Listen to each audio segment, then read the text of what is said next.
Welcome to Frui's great episode today. Banana bread brulee. We're basing this on America's Test Kitchen Ultimate Banana Bread. Got a few extra special techniques. We're going to answer the question, is this really the best banana bread? So stay tuned. So jumping right in, getting our dry mixed up. We have flour, salt, baking soda. Going to set that to the side. And now the star of our show, our bananas. We have 5 really ripe bananas, putting them into a glass microwave safe bowl, wrapping with plastic, poking a few steam holes. And we're gonna microwave for 4.5 minutes. They're gonna come out, the bowl is gonna be super hot, but the bananas are gonna leach out a ton of juice. Meanwhile, we're gonna make our wet batter. So we have a stick of butter, brown sugar, gonna cream that really thoroughly.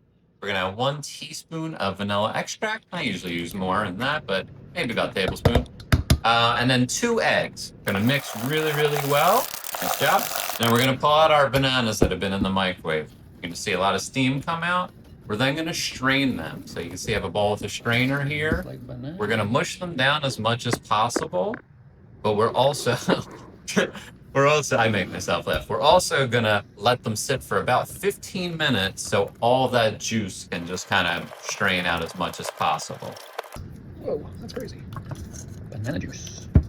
So 15 minutes later, the juice is strained. We got about a cup, about 8 ounces or so. We're gonna go to the stove, nonstick pan, that's my preference, crank the heat on high, and work to get close to a 1/4 cup. We got a little bit more, maybe close to a half, but I used it all.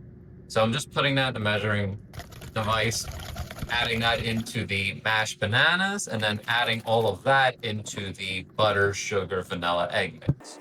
Gonna stir that in nicely. Then we are gonna incorporate our dry ingredients. Always recommend using a rubber spatula here. You don't wanna stir too much, just until everything's combined.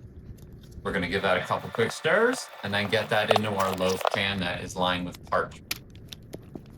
Pretty simple and straightforward. The last step, which I wanted to use, was to use a little extra sugar on the top to make a nice crispy crust. And now the easy part, we bake at 350 for an hour. We're gonna do our toothpick test, make sure it's done. I wanted to brulee the sugar because it didn't all get incorporated in, and you'll see what happens. The panic when this is happening is hilarious, if you can imagine. And then, yeah, I did it a second time somehow. So I did, after the second fire, decided it was time to just let it be. It came out really good, all things considered. See, we got that nice crispy brulee top.